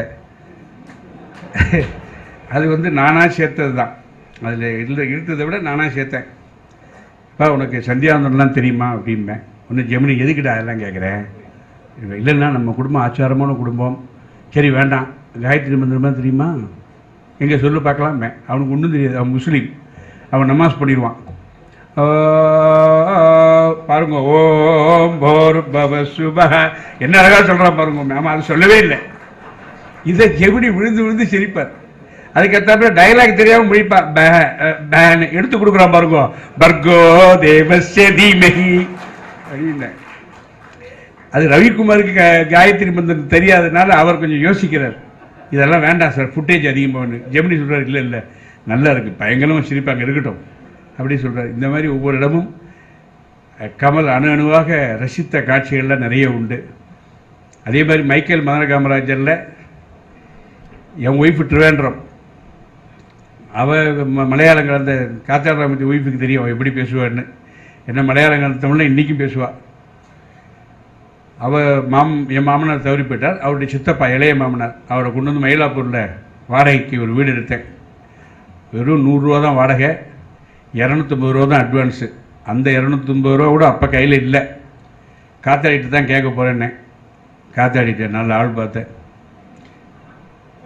அப்படின்ட்டாங்க ஃப்ரெண்ட்ஸ் எல்லாம். நான் எனக்கு நம்பலை, எனக்கு என்னமோ அவன் மேலும் நம்பிக்கை இருந்து போய் கேட்டேன். உடனே கொடுத்தான். என் ஒய்ஃப் இன்றைக்கும் சொல்கிறா, எந்த முகூர்த்தத்தில் காத்தாடி கொடுத்தாதோ ராசியான கை. இன்றைக்கி என் ஒய்ஃப் சொல்லுவாள். அவன் காத்தாடி அதுக்கு ஒரு ஜோக் அடிப்பான், இன்னும் தள்ள இந்த 250 ரூபாய்ன்னு. எனக்கு கொஞ்சம் மறதி ஜாஸ்தி, வேற ஒன்றும் இல்லை. அந்த ராசியான கை உண்மையிலே காத்தாடி கை. சும்மா சொல்லக்கூடாது, இன்றைக்கி சௌரியமாக இருக்குன்னு அதுக்கு தான் ஆரம்பத்தில் அவன் கொடுத்தது தான். அவர் வந்தார், என் இளைய மாமனார். அவருக்கு கொஞ்சம் ஆரம்பத்துலேருந்து இந்த என் அத்தை பொண்ணு தான் அவளை எனக்கு கொடுக்குறது இஷ்டம் இல்லை. நான் ஏர்ஃபோர்ஸில் இருந்தேன். இவனுடைய அவங்களாம் ரொம்ப ஆர்த்தடாக்ஸு. பழக்க வழக்கங்கள்லாம் எப்படி இருக்குமோ, தம் அடிப்பானோ தண்ணி அடிப்பானோங்கிற மாதிரிலாம் ஒரு ஃபீலிங் இருந்தது அவளுக்கு. ஓரளவு உண்மை தான் வச்சுங்களேன். நான் ஏர்ஃபோர்ஸில் இருந்தேன், இந்த பழக்க வழக்கங்கள்லாம் இருந்தது. ஏர்ஃபோர்ஸில் இருக்கும்போது அதெல்லாம் விஆர் பேச்சுலர்ஸ் அப்படி தான். அதனால் மாட்டேன்ட்டார். பட் நாங்கள் ஒருத்தருக்கு ஒருத்தர் கல்யாணம் பண்ணிக்கிறதா முடிவு பண்ணிட்டோம். அதனால் ஒன்றும் பண்ண முடியல, கல்யாணம் நடந்தாச்சு. இப்போ அவருக்கு அந்த கடுப்பு இன்னும் இருக்குது. சாதாரணமாகவே மாமனார் மாப்பிள்ளைன்னா நல்ல ரிலேஷன்ஷிப் தான். எப்படி மாமியார் மாட்டு பொண்ணு ரிலேஷன்ஷிப்போ அது மாதிரி தான் கிட்டத்தட்ட இருக்கும். அவர் அங்கேருந்து வந்தார். நான் வரப்போகிறாங்கிறதுக்காக கேஸ் வாங்கி வச்சாச்சு. இண்டோலியம்னு ஒரு பாத்திரம் அந்த காலத்துல இருந்து ஃபேமஸ், பாம்பேலேருந்து வரவழைச்சி அதில் அரிசி பருப்பு புளி உப்பு மிளகா வத்தல் எல்லாம் போட்டு வச்சுருக்கேன், வெந்தயம் சீரகம் கடுகு எல்லாம் போட்டு வச்சுருக்கேன். வந்தால் சமைக்கணும், அவ்வளோதான். அதுக்கு கூட நான் ஹெல்ப் பண்ணுறதுக்கு ரெடியாக தான் இருந்தேன். இவருக்கு எதை எடுத்தாலும் குத்தம் சொல்லுறது வந்துட்டு அது இப்படியே வந்தார் காலம்பரை, இப்படியே கேஸை பார்த்தார். கேஸ் வச்சுருக்கிற பிளாட்ஃபார்த்தில் ஒன்றும் இல்லை, லேசாக ஒரு கீரல் விழுந்துருக்கு, அவ்வளோதான். பேபி சூழ்ச்சி கேட்டியா, இதில் கீறி கேட்டியோ, கேஸை தாழ விழும், வெடிக்கும். கேஸுக்கு வேறு வேலையே இல்லையா, இந்த கீரைனால கீழே வந்து வெடிக்குமா டொம்புன்னு அப்படிங்கிறார். நான் அப்படியே கேட்டுகிட்டே இருந்தேன். அதுக்கப்புறம் கொஞ்சம் வேறு என்ன சொல்லலாம் அப்படியோ தடவரார். போலீஸ் கம்ப்ளைண்ட்டுக்கு அலைய வந்து ஏதாவது கேஸ் போடணும், அது மாதிரி அலையிறார். அப்புறம் பார்த்தார், நீ இங்கே பிளாட்ஃபார்த்தில் கேரி போகணும் கேட்டியா, அவன் பல்லவன் மேலே வந்து இடிப்பன், பல்லவனுக்கு வேறு வேலையே இல்லை, மேலே வந்து இடிப்பானான். அங்கே எங்கே போகிறாங்க என் ஒய்ஃப்னு பார்த்தா வரான் அப்படிங்கிறார். அப்புறம் பஸ்ஸை சூழ்ச்சி வச்சுக்கணும், சூழ்ச்சினா ஜாக்கிரதையாக வச்சுக்கணும், பஸ்ஸை சூழ்ச்சி வச்சுக்கணும். பிளேடை வச்சு அறுப்பன், பிளேடை வச்சு அறுப்பன், மேலே வந்து இடிப்பன், கேஸ் வெடிக்கும். இதே 3 நாளாக சொல்லிட்டு இருக்கார். மறுநாளே காப்பி கொடுத்தா என் ஒய்ஃபு, உங்கள் சித்தப்பா என்னைக்கு ஊருக்கு போகிறாரோ அன்றைக்கி தான் எனக்கு காப்பி, முன்னே அவர் இருக்கணும் இல்லை நான் இருக்கணும், முடிவு பண்ணுன்னு போயிட்டேன். அப்புறம் என்ன கணிதா கோவிச்சிண்டியா, சந்தோஷப்பட்டேன். கோவிச்சிண்டியா வேறையா, இதை நான் ஸ்ரீவித்யாட்ட ஒரு தடவை பண்ணி காமிச்சேன். விழுந்து விழுந்து சிரிச்சா. இந்த சம்பவத்தை அபூர்வ சகோதரர்கள்ங்கிற அந்த படம் எடுக்கும்போது லஞ்சு டயத்தில் நான், நாகேஷ், கமல் சார் எல்லோரும் உட்காந்துருக்கும்போது ஸ்ரீவித்யா சொன்னா, கமல் ஒரு மாமனார் மாதிரி பண்ணி காட்டுவார் பாருங்க அப்படின்னு. நான் இதே மாதிரி இப்போ பண்ணி காமிச்ச மாதிரி சொன்னேன். அவர் கமல் சிரிச்சுட்டே இருந்தார். அதனுடைய ரியாக்ஷன் தான் மைக்கேல் மதன காமராஜனில் மணியர், பாலக்காடு மணியர் ரோல் அப்படி தான் வந்து. பிற்காலத்தில் பெரிய ஆளான மாமனார், ஏய் நல்ல பேர் உனக்கு இல்லையா, எல்லாம் உம்மால தான், உம்மத்தான் அப்படியே எனாக்ட் பண்ணேன், மைக்கேல் மதன குரு நீர் தான் அப்படின்னு சிரிச்சுட்டார். அப்போல்லாம் அந்த பகையெல்லாம் விட்டு போச்சு இல்லையா, கொஞ்சம் பாப்புலர் ஆகிட்டான்னு உடனே ரொம்ப பிடிச்சி போச்சு அவருக்கு. அதனால் எத்தனையோ சம்பவங்கள். நான் அடிக்கடி மயிலாப்பூரில் குடியிருக்கும்போது என் ஒய்ஃப் டெலிவரிக்கு போயிருக்கா, தானபுரி தெரு. அது இதை விட கொஞ்சம், அது 100 ரூபா வாடகை, இது 225 ரூபா வாடகை கொஞ்சம். இதில் கூட கொஞ்சம் எங்கள் சித்தப்பெல்லாம் உள்ளே போனால் பாத்ரூமில் போனால் வெளியில் வருவது ரொம்ப கஷ்டம், அவர் சைஸுக்கு தான் இருக்கும் அது. அதனால் சொல்லும், சித்தப்பா நீங்கள் எதுக்கு ஒரு கயிறை கட்டின்னு உள்ளே போங்கோ, கயிறை வெளியில் விட்டுருக்கோ, ஒரு குரல் கொடுத்தா இழுத்துருவோம் அப்படிமே. அந்த அவ்வளோதான், சின்னதாக அது மாதிரி எல்லாம் நல்லா இருந்தது, என்ஜாய். இன்னைக்கு இருக்கிற பங்களா விட அன்னைக்கு வாழ்ந்த வாழ்க்கை தான் எனக்கு இன்னைக்கும் சந்தோஷமாக இருக்கு. அப்படி ஒரு வீடு இருந்ததே, நான் கஷ்டப்பட்டேன்னு இன்னைக்கு வரைக்கும் நினச்சி கூட பார்க்கல. ஐ என்ஜாய், நல்லா இருந்தது. அதில் எங்கள் அப்பா என்ன பண்ணுவார்னா, எங்கள் ஊர்லேருந்து யாராவது வரான்னா லெட்டர் கட்டி, எங்கள் அப்பாவுக்கு தெரியும் யார் யார் வரான்னு. முத்துவையர்னு ஒருத்தர் வருவார். முத்துவையர் நீ வந்து லெட்டர் போட்டுருவார், நீ எங்கும் தங்க வேண்டாம், பெரிய படகு மாதிரி வீடு இருக்குது, என் வீடு படகு மாதிரியாம், பக்கத்துலேயே டேப் இருக்குதுனால படகு இன்னொரு தெரியல, அதனால் நீங்கள் வந்து தங்கிக்கலான்னு. அவர் தனியாக வரல, கூட ஒரு ஐங்காரையும் கொண்டு வந்துட்டார். அவர் அந்த ஊரில் பெரிய பண்ணையார், நிலச்சி வாழ்ந்தார். இவர் வந்து கொஞ்சம் கணபதி ஹோமம் அதெல்லாம் பண்ணக்கூடியவர். அவருக்கு எப்படி வாய்ஸுன்னு கேட்டால் எம்ஆர் தான் வாய்ஸ். இந்த முத்து இருக்குது, ஏ வா ஜோகி மறுக்கேன் நாளைக்கு வீட்டில் அப்புறம் வரேன் மாட்டேன், நான் மாலாம் போகிறேன், இப்படி தான் பேசுவார் அவர். அவருடைய வாய்ஸே அப்படி தான். இந்த ஐயங்கார் வந்தார், கொஞ்சம் உடம்பு முடியல, இருமல். நான் நாடகம் முடிச்சுட்டு கொஞ்சம் லேட்டாக வருவேன். நாடகம் முடிஞ்சதுக்கு பிறகு காத்தாடுறா முடி நானும் உட்காந்து பேசிட்டு சாப்பிட்டு வர்றதுக்கு லேட் ஆகிடும், 11:30 மணி ஆயிரும். அப்போ எங்கள் அப்பா வந்து, இவெல்லாம் ராத்திரி 8 மணிக்கே தூங்குற கேஸு, இது தூங்கிட்டு காலம்பரம் 4 மணிக்கு இருந்துருவான். அதனால் 11 மணிக்கு அப்பா கதவு திறப்பார், வா கணேஷா இது இப்போ தான் வந்து, ஆமாம் சரி படு. நான் எவ்வளோ ரூமே எவ்வளோ தான், ட்ராயிங் பெட்ரூம் எல்லா ரூமும் ஒன்று தான் அது. அதில் படுத்திருக்கேன். இந்த பக்கம் முத்துவையர், இந்த பக்கம் அவர், எங்கள் அப்பா அங்கே. எங்கள் அப்பா காலம்பரம் எந்திரித்த அடையாளம் என்னென்னா மூக்குப்பொடி அப்படின்னா எந்திருந்து தேர்னு அர்த்தம். எந்திருந்தால் சும்மா தானே இருக்கணும். இந்த முத்துவையரை போய் அந்த பள்ளத்துவையில் என்னாச்சு போய் கிராமத்தை பற்றி, பள்ளத்துவையில் என்னாச்சு, அவன் கொடுக்க மாட்டேன், இன்னொரு கொடுத்தா தரமாட்டேன், மறந்து ஓடி போயிட்டான், அது போச்சு வயலில் போச்சு. ஒரு நாளாவது வந்ததுன்னு சொல்லியே நம்ம போச்சு போச்சு போச்சு. இவர் போச்சுன்னா அவர் சும்மா இருக்க உடனே அது போச்சுன்னா இவர் 4:30 மணிக்கு ஆரம்பிக்கும் இந்த செஷன். நமக்கு ஒன்றும் சொல்ல முடியாது. அந்த டாபிக் கூட விட மாட்டார். அடுத்த டாபிக், அவன் சுப்பிரமணியம் பொண்ணு அது அவங்க ஓடி போயிடும். கல்யாணம் ஆச்சுன்னு சொல்லி நான் கேள்விப்பட்டது ஓடி போச்சு இதுதான் சொல்லுவார். அதுக்கு உடனே அவர் ஓடி போச்சுன்னா என்னையா இது? இதெல்லாம் முடிஞ்சு ஒரு 6 மணிக்கு பாவண்டா கணேசன் தூங்குறாண்டா, டோன்ட் டிஸ்டர்ப். தூங்கினா தூங்காட்டா என்ன? இதெல்லாம் ரொம்ப நடக்கும். அதெல்லாம் தாங்க முடியாது. இதே மாதிரி நகைச்சுவைக்குன்னு எங்கேயுமே தேட வேண்டாம். அவர் சொன்னார் இல்லையா, யூகி சேது கூட யதார்த்தமாகவே வரும் முடியுது.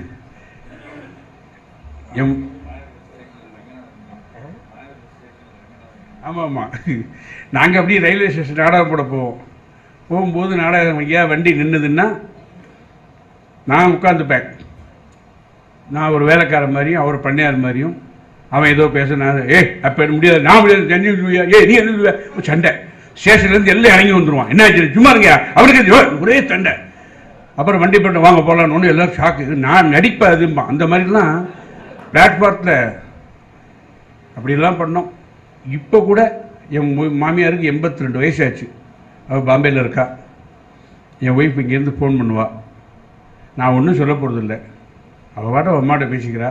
ஏதோ பேசிட்டுமே, எதை பற்றி பேச போகிறா? நாத்தனாரை பற்றி பேச போகிறா. வேறு யாரும் இந்திய சரீரத்திலேயே பேச போகிறாங்க? ஒன்றும் கிடையாது. நாத்தனாரை பற்றி எப்போ பேசுவா? அவள் ஆஃபீஸுக்கு போனதுக்கு போனால் என் மாமியார் பேச முடியும், அவருக்கும் பேச முடியாது. அவன் இந்த ரவிசங்கர் சொல்லிட்டு அந்த யோகா யோகான்னு அடிக்கடி அங்கே போயிடுறா, குழந்தைய பார்க்க மாட்டேங்கிறா. அது ஒரு பெரிய பெங்களூருக்கு வந்துடுறா, ஃப்ளைட்டில் வரா, செக்க செலவாகுதுன்னு மாமியாருக்கு ஒரு வருத்தம். ரவிசங்கரை பார்த்தா அவர்கிட்டே கேட்கணும்னு சொல்லிட்டு இருக்கா என் மாமியார். இப்படியெல்லாம் அனாவசிய செலவுக்கு இழுத்து விட்டேன்னு கேட்கலாமோன்னு இருக்கா. அவர் அதுக்கும் சிரிச்சுட்டு அப்படின்னு போயிடுவார். அவருக்கு என்ன வந்தது? இது இந்த டாபிக் நடக்கும் வீட்டில். அது 9 மணிக்கு ஆஃபீஸுக்கு போனதுக்கப்புறம் 10 மணிக்கு தான் என் மாமியார் ஃபோன் பண்ணுவாள். அன்றைக்கி எனக்கு ஷூட்டிங் கிட்டிங் இல்லாமல் வீட்டில் இருப்பேன். அப்போ என் மாமியாரும் அவளும் பேசிப்பா ஃபோனில். சொல்லுமா, ஏன்? நான் இப்போ எங்கேயோ பாத்ரூமோ பக்கத்து ரூம்லேயோ போயிருப்பேன் வச்சுங்களேன். முடியாது சொல்லுமா. அவள் குழந்தைக்கு அவள் தானே பார்க்க முடியும். உனக்கு 82 வயசு ஆச்சு இல்லையாம்மா, நீ சொல்ல வேண்டியதானே அப்படின்பா. நான் அப்படி என்ட்ரி அங்கேருந்து வருவேன்.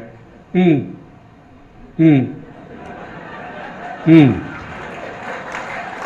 ம் அப்படின்பா. நான் அப்படியே அந்த ரூமுக்குள்ளே எதுக்கோ போயிடுவேன். போனதுக்கப்புறம் ஏன் நான் வேலை பார்க்கலையா? நானும் 25 ஏஜி சார் வேலை பார்த்தேனே. என்னம்மா நான் வேலை பார்த்தனே, குழந்தையில பார்த்துக்கலையா? நீ இல்லைனம்மா.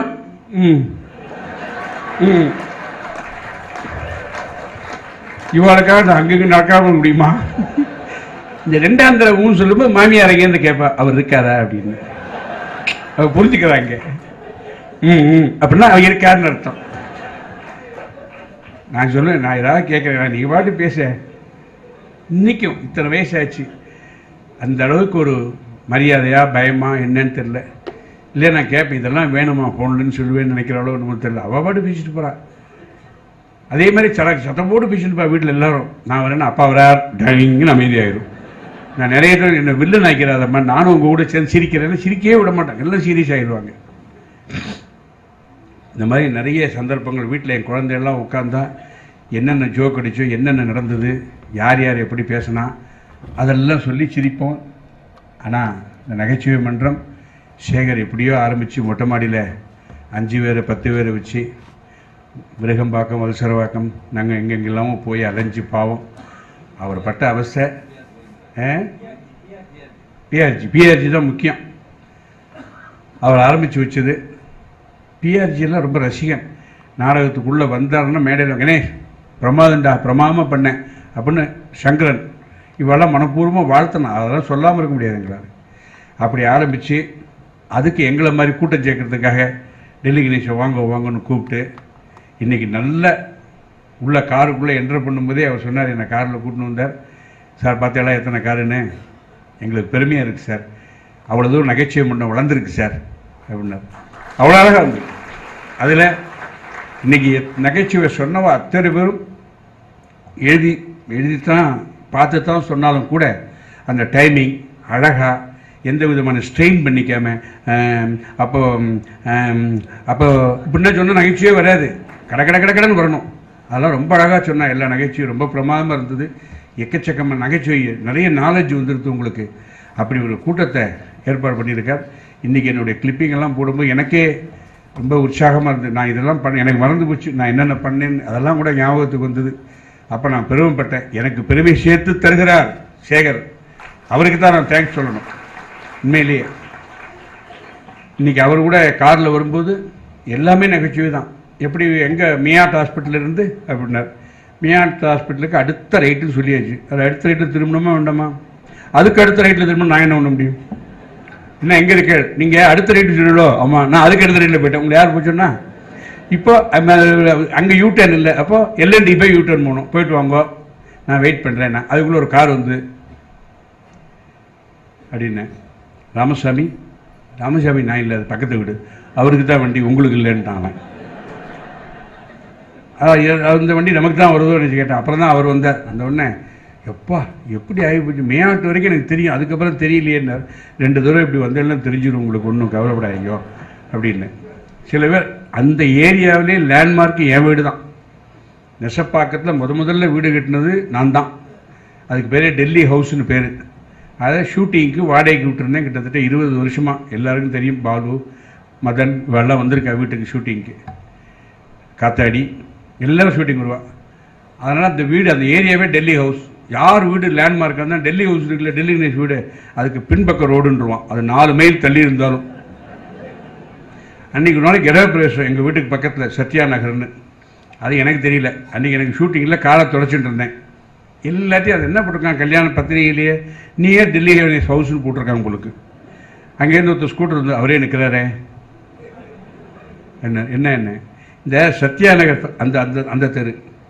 ஓகே, தேங்க்யூ சார், உங்களை பார்த்தது ரொம்ப சந்தோஷம். ரைட், அவர் போயிட்டார். இன்னொருத்தர் காரில் வந்தார். இந்த அவர் மாதிரி தான் இருக்கு. அவரை பாரு அவர் தானே பாரு, அவரே தான். கேளு அவர்கிட்ட கேளு. ஹலோ சார், என்ன சத்யா நகர் ஃபர்ஸ்ட் ஸ்ட்ரீட்டா? ஆமாம், அங்கே. எப்படி தெரியும்? 7 பேர் சொல்லியாச்சு காலம்பரிலேருந்து. இதே வேலை தான் எனக்கு. என் ஒய்ஃப் திட்டுறா, பேசாமல் உள்ளே வந்து உட்காருங்களேன். இருக்கட்டுமா, வழி கேட்கறா, இதை ஒரு சான்ஸ் சொல்லுமே எல்லாருக்கும், என்ன இருக்கு இப்போ அப்படின்னு சொல்லி வழிகாட்டுகிறோம் எல்லாருக்கும். அதனால் இன்றைக்கி எனக்கு மனசு ரொம்ப நிறைஞ்சிருக்கு. ஏன்னா என்னுடைய குருன்னு சொல்லலாம், எப்படி வேணாலும் சொல்லலாம் காத்தாடிய. அவர் பக்கத்தில் உட்கார்ந்து இப்போ இந்த பாராட்டு அத்தனையும் காத்தாடி ராமூர்த்திக்கும் பொருந்தும் என்பதுதான் உண்மை.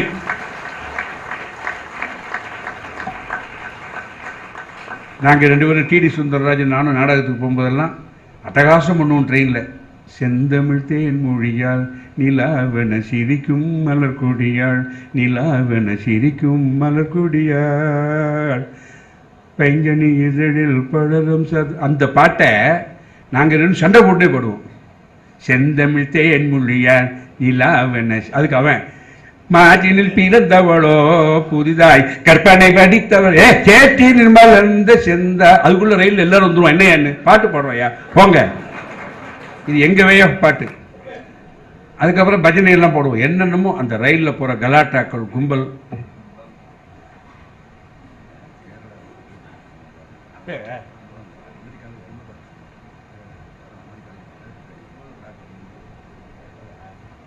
இல்லை இது கேரளாவில் டிடி பாலு அவன்கிட்ட சொன்னதெல்லாம் ஞாபகப்படுத்துகிறான். நம்ம கேரளாவில் பத்தனந்திட்டா அந்த மாதிரி இடங்களுக்கெல்லாம் போயிடுச்சுன்னா அவெல்லாம் ரொம்ப பேச மாட்டாங்க. லெஸ் டாக்கிங் மோர் ஆக்ஷன் தான். சின்ன விஷயம். இப்போ நம்ம இதில் யார்ட்டையாவது எம்மா சரஸ்வதி இது இப்போ தீபாவளிக்கு வாங்கினதா போகிறோமே, தீபாவளிக்கு எங்கே போனோம், தீபாவளிக்கு மாமனார் மண்டையை போட்டார், தீபாவளியே கிடையாது. அப்புறம் அதுக்கப்புறம் எங்கப்பா போனார், 2 வருஷம் தீபாவளி இல்லை. இது எங்கள் அண்ணா அங்கே இதில் இருக்கான், பெனாரஸில் வாங்கி இருந்தது. இவ்வளோ சொல்லுவா புடவை அண்ணன் வாங்கி கொடுத்தாங்கிறதுக்கு. இதுவே நீங்கள் கேரளாவோட வந்து தீபாவளிக்கு வாங்கினதானா, ஏய் இல்லைன்றோம், தீபாவளிக்கு வாங்கினது இல்லைன்றோம். தீபாவளிக்கு வாங்கினதா இருந்தா இது தீபாவளிக்கு வாங்கினதா பின்னே என்ன வாங்கினதுன்னு அர்த்தம். அவ்வளோதான், மேட்ரு ஓவர். வளவளா உலகளா கிடையாது. நம்மள்கிட்ட படம் எப்படி இருக்குன்னு கேளுங்க. படம் ஃபஸ்ட்டாக பரவாயில்ல, ஆனால் இழுத்துட்டான். இந்த சாங் கொஞ்சம் நல்லா இருக்கு, ஆனால் என்னமோ அம்மா இப்படிலாம் சொல்லுவான். கேரளாவில் படம் எப்படி, ஏய் ஒரு இஞ்சி இல்லை, ஒரு சுக்கு இல்லை, அவ்வளோதான். அதான் காலசாரமாக இல்லையா படம், இஞ்சி சுக்கு. அதுதான் படம். நல்லா இருந்த படம் ஏய் உக்ரம், இன்னும் நல்லா இருக்குன்னு அர்த்தம். Matter over. இதே மாதிரி தலைமாட்டில் வந்து நான் வந்து இருமுடியை வச்சுட்டு ஒருத்தங்கிட்ட கேட்குறேன், அது கொஞ்சம் தெனாவிட்டு, சார் பத்தனந்திட்டா பஸ்ஸு உண்டா விட அப்படின்னு. அவன் என்ன பண்ணுறான், ஏதோ எழுதிகிட்டே இருக்கான். சார் பத்தனந்திட்டா பஸ் விட வருமோ அப்படிங்கிறான். அப்புறம் பத்தனந்திட்டா பஸ் விட வருமோ, அதை தூக்கி உள்ளே வச்சான், ஜிப்பை போட்டான். பத்தனந்திட்டா பஸ் வருமோ சார், பத்தனந்திட்டா பஸ் விட வருமோ, அவட ஜோதிக்கணும். இதை முதலே சொல்லியிருந்தா நான் அவட சோதிச்சிருப்பேன்ல. என்னை சோதிச்சுக்கிறதுக்காக சோதிக்க சொல்றாரு. இது மாதிரி ஏதாவது அங்கங்கே பார்த்ததை சொன்னேன். டிடி பால் அங்கேருந்து ரசிகர் விண்ணப்பம் மாதிரி சொல்லிட்டான். எனவே உங்களை மகிழ்விச்சதில், உங்களை பார்த்ததில், இவங்க சொன்ன ஜோக்குகள்லாம் கேட்டதில், எல்லாருக்கும் ஜோக்கு சொல்கிறது கூட வாய்ப்பு கிடைக்கணும். அப்போ தான் சொல்ல முடியும். நெப்போலியன் இப்போ மத்திய அமைச்சராக இருக்கார். அவர் நான் நிறைய ஜோக் அடிக்கிறதெல்லாம் கேட்டுட்டு, எப்போ பார்த்தாலும் உன்னை சுற்றி ஒரு க்ரௌட் இருக்குது, ஜோக் இருக்குது, ஒரு 10 ஜோக் எனக்கு சொல்லியா, நானும் போய் சொல்கிறேன் சார் அப்படிம்பாரு. எழுதிங்களேன், இந்த ஒட்டக ஜோக் எழுதிங்க. ரைட்டு. அப்புறம் அந்த யானை ஜோக்கு, அந்த ஒருத்தன் கால், அது கால் ரைட், ஓகே பின்னிடுறேன் அப்படின்னு போவார். அடுத்த ஷூட்டிங் போவார். அங்கே போனோடனே ஒரு யானை இல்லை, ஒட்டகம்னு நினைக்கிறேன், இல்லை ஒட்டகம் தானே, இல்லையே டெல்லி என்னமோ சொன்னார். இப்படியெல்லாம் சொன்னால் சிரிப்பாங்களா? ஒன்றும் சொல்லத்தொழிலேயே பார்த்து உடனே சிரிப்பாங்க. அதெல்லாம் ஆன் த ஸ்பாட் ஸ்பான்டேனியஸாக வரணும். கவுண்டமணிக்கு பேர் கவுண்டர்னு நினச்சிக்கிட்டு இருக்காங்க, கம்யூனிட்டி கவுண்டர். அதனால் அவர் பேர் கவுண்டமணின்னு நினச்சிக்கிட்டு இருக்காங்க. அவர் கவுண்டர் இல்லை, அவர் பேர் கவுண்டர் மணி. ஒரு டயலாக் அடித்தா உடனே கவுண்டர் அடிப்பார். டக்குன்னு வரும், அது எழுதி வச்சுக்கிட்டு வருது, ஆன் த ஸ்பாட் வரும். அப்படி கவுண்டர் அடிக்கிறதுனால அவர் பேரே கவுண்டமணின்னு பேர். அதே மாதிரி நாகேஷ் கொஞ்சம் கேப் விட்டால் உள்ளே புகுந்து டயலாக் அடிச்சிடுவார்.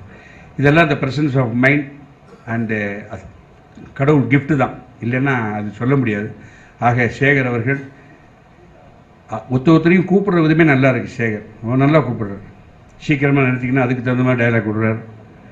கொஞ்சம் நல்லா இன்னும் அதுக்கு தகுந்த மாதிரி போருங்கிறத நைஸாக பின்னால் இருந்து அந்த பாடி லாங்குவேஜை புரிஞ்சுட்டா நிறுத்திக்கோ சொல்லுங்கிறதெல்லாம் தெரியும். சில பேர் என்ன பாடி லாங்குவேஜ் சொன்னாலும் அதை கவலையே விடாமல். ஆகவே நான் நல்ல ஞாபகம் இருக்கு எனக்கு என் மறந்தே போச்சு, போயால விட மாட்டேன். ரொம்ப தர்ம சங்கடமாக இருக்கும். ட்ரெயினுக்கு போகணும், அங்கே போகணும், அதெல்லாம் ஒருத்தட்ட 1 மணி நேரம் பேசிட்டு தரோம். அந்த வாட்சை வச்சுட்டே பேசுகிறார். அந்த 1 மணி நேரம் வாட்சை பார்க்குறதா முக்கியத்துவமாக இருந்தார். இந்த ரசிகர்களை சிரிக்க வைக்கணும்னு நினைக்கவே இல்லை. அவர் கூட்டு தர்ம சங்கடமாயிடுது. என்னடா பண்ணணும்னு தெரில. அடுத்தாப்புல பேச போகிறது எனக்கு ரொம்ப சந்தோஷம். எப்படியும் இவர் பாஸ் மார்க் வாங்கிடலாம். ஏன்னா இவர் பேசி தெரிஞ்சு ஒத்துன்னு அசையவே இல்லை. ஆனால் ரசிகர்கள் நல்ல ரசிகர்கள். யாராவது மண்டையை சிரியணும், கொட்டாய் விடணும், ஒன்றுமே பண்ணல. அப்படியே எனக்கு என்ன இப்படி உட்காந்துருக்க, இருந்திருந்து அடிக்க வரானா இல்லை என்ன ஐடியாவில் இருக்கானே தெரியல. ஆனால் அப்படியே உட்காந்துருந்தாங்க, ஒரு அசைவு நெளிவு இல்லை. அதுக்கப்புறம் என்ன பேச சொன்னாங்க. நான் வந்தேன். இப்படி ஒரு ரசிகர் கிடைக்க ஐயா கொடுத்துருக்க வேண்டும், கொடுத்து வச்சிருக்கணும். என்ன அரிய கருத்துக்களை சொல்கிறார்கள். சிரிச்சா எங்கே அந்த கருத்துக்கள் தவறி விடுமோ என்பதற்காக சிரிக்காமலே வந்துட்டு இருக்கிறீங்களே, உங்களை பாராட்டாமல் இருப்பேன். அப்போ தான் சிரிக்க ஆரம்பித்தான். நீங்கள் எல்லாம் தஞ்சாவூருக்காரங்க, சோழவட நாடு சோறு உடைத்து உங்கள் ஊரில் இந்த திருநெல்வேலிக்கார அல்வா விற்க முடியுமா அப்படின்னு ஆரம்பித்தேன். உடனே சிரிக்க ஆரம்பிச்சிட்டான். அவனை பாராட்ட வேண்டும், அவர் ஊரை பாராட்ட வேண்டும், சமய சந்தர்ப்பத்துக்கு ஏற்ற மாதிரி ஜோக்குகள் சொல்ல வேண்டும். அதெல்லாம் பெரிய விஷயம், சாதாரண விஷயம் இல்லை. சம்பந்தம் இல்லாமல் சில பேர் மைக்கை பிடிச்சாலே பயப்படுவான். அவரை போய் நீங்கள் மாணவர்களுக்கு இந்த காலமா இளைஞர்களுக்கு தைரியம் தேவைன்னு டாபிக் கொடுத்துருவான். அவள் மைக் வரும்போதே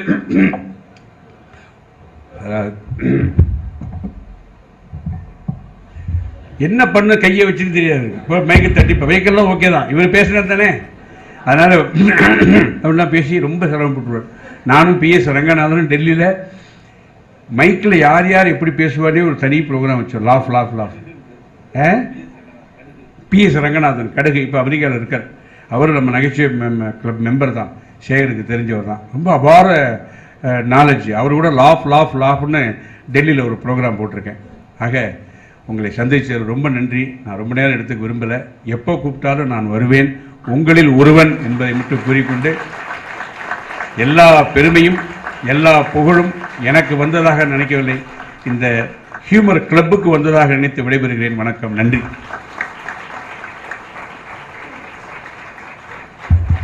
ஒரே ஒரு நிமிஷம். நம்ம டெல்லி கணேஷ் சாருக்கு ஒரு ஸ்டாண்டிங் ஓவேஷன் கொடுத்தா இன்னொரு 100 படம் அவர் பண்ணுவார்.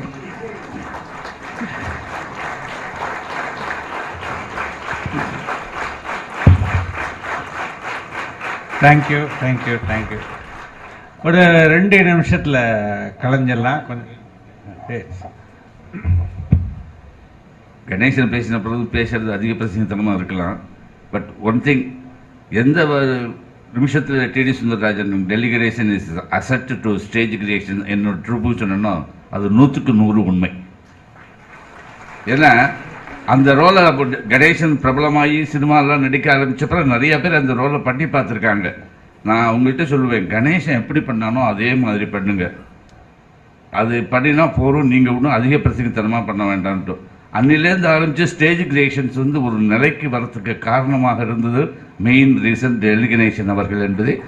அந்த நன்றி எனக்கு எப்படி நன்றி சொல்கிறாரோ அதே மாதிரி நான் அவருக்கு நன்றி சொல்லணும். அதே மாதிரி எஸ்வி சங்கரனுக்கு, அவர் வந்து உட்கார்ந்த இடத்துலேருந்து சோவனுடைய நாடகங்களை பாதி நாடகங்கள் சைட்லேருந்து நடத்துகிறவர் அவர் தான். ப்ராம்ப்டிங் பண்ணுறதுல பெரிய மன்னர். நான் ஏன் இதை சொல்கிறேன்னா, இந்த டயத்தில் எனக்கு இந்த காத்தாடின்னு பேர் வந்ததுக்கு காரணமே என்னுடைய குருநாதர் சோ அவர்கள். அவருடைய எஃபெக்டிவ் நாடகத்தில் இந்த பாத்திரத்தை நான் பண்ணது தான் என்னுடைய ராமமூர்த்திங்கிற பேர் தெரியாது. காத்தாடி காத்தாடி பண்ணுறாரு, காத்தாடி போகிறாருன்னு சொல்லி அப்புறம் அவரே இதை சேர்த்து கூட அவர் அடமொழியாக இருக்கட்டும் சொல்லி சேர்த்துனது. அதே மாதிரி அவருக்கு நன்றி கூறி, சங்கருக்கு நன்றி கூறி, டெல்லி கணேசனுக்கு நன்றி கூறி, இந்த ஹியூமர் கிளப்பில் சேர்ந்தவங்க எல்லாருக்கும் நன்றி கூறுறேன். ஏன்னா இதுக்கு தனி பெருமை. ஹியூமர் கிளப்பில் இது வரைக்கும் 3 ட்ராமா போட்டிருக்குது நான் தான்.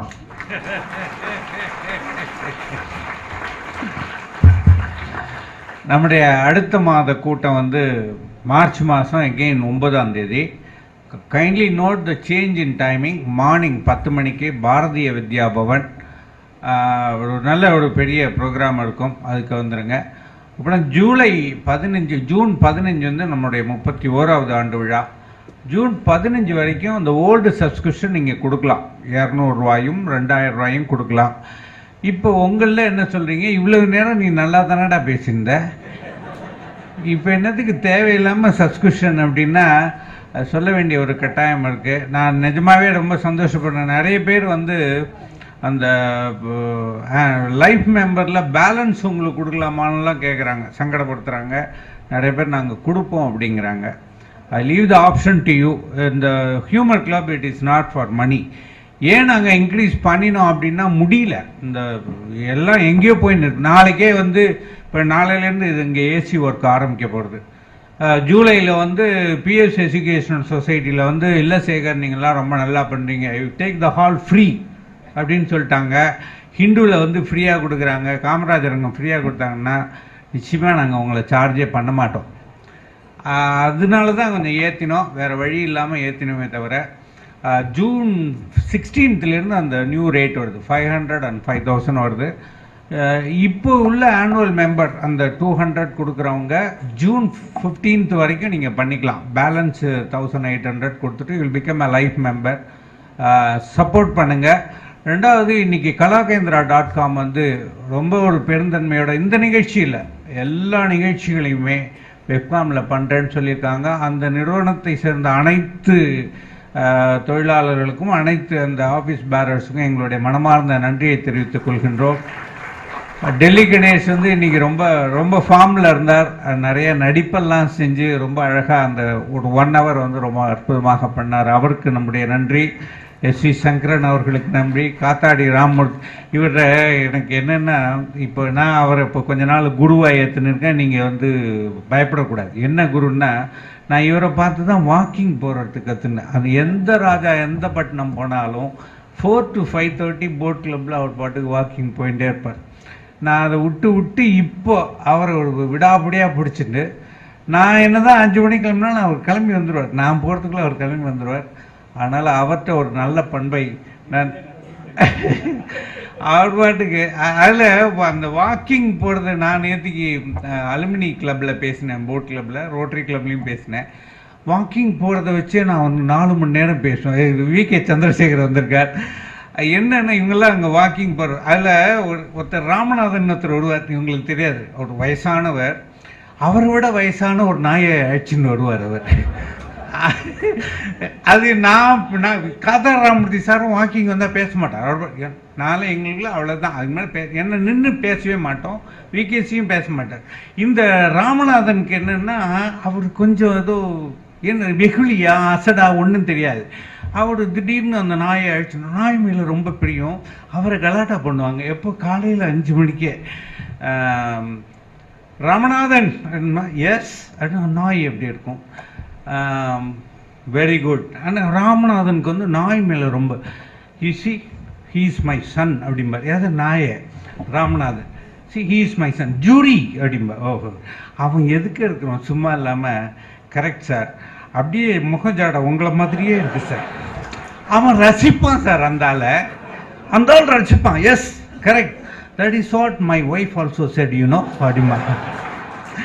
இவன் விட மாட்டான். இவ்வளவும் நாங்கள் அந்த நடந்து போயிட்டே நிற்க மாட்டான், அவளுக்கு கேட்டுன்னே இருப்பேன்.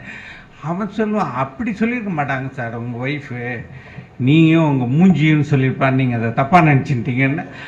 அது 2-3 நாயெல்லாம் எடுத்துகிட்டு வருவாங்க. அப்புறம் ஒரு கையில் ஒரு கம்பு, இன்னொருத்தர் பார்த்தா தொப்பியில் லைட்டை போட்டுண்டு எல்லா இடத்துலையும் லைட் இருக்கும். அந்த வாக்கிங் போகிறத வச்சு ரொம்ப சூப்பராக இருக்கும்.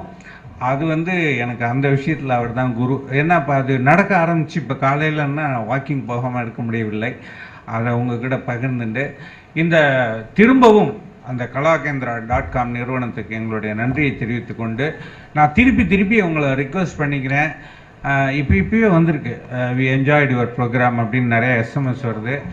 இதுதான் ரொம்ப வசதி பண்ணி நல்லா எல்லாம் பண்ணி கொடுத்துருக்கீங்களே, எதுக்கு தாம்பரத்துலேருந்து கிளம்பி இங்கே வரணும்னு நிப்பாட்டிட்டாதீங்க. அதனால் தொடர்ந்து இந்த அமைப்புக்கு வாருங்கள். இந்த வருஷம் ஆண்டு விழா நிச்சயமான ஒரு புது அனுபவமாக இருக்கும். ரொம்ப பெரிய அளவில் நடக்க போகிறது. அதுக்கு உண்டான ஏற்பாடுகள் செய்து 50% நாங்கள் வேலையும் முடித்து விட்டோம் என்று சொல்லி மீண்டும் உங்கள் அனைவருக்கும் நன்றியும் வணக்கத்தையும் தெரிவித்து கொண்டு, யாரா அந்த உஷா ராமகிருஷ்ணனோட புக்கு வெளியில் இருக்குது, நீங்கள் வாங்கிட்டு போகலாம். உங்களுடைய சப்ஸ்கிரிப்ஷன் பற்றி டீட்டெயில்ஸ் கண்ணனை கேட்டு தெரிந்து கொள்ளலாம் என்று சொல்லி நிகழ்ச்சி இருக்கா சார் நம்மள்கிட்ட. நிகழ்ச்சி தேசிய கீதத்துடன் முடிவடைகிறது. நன்றி, வணக்கம்.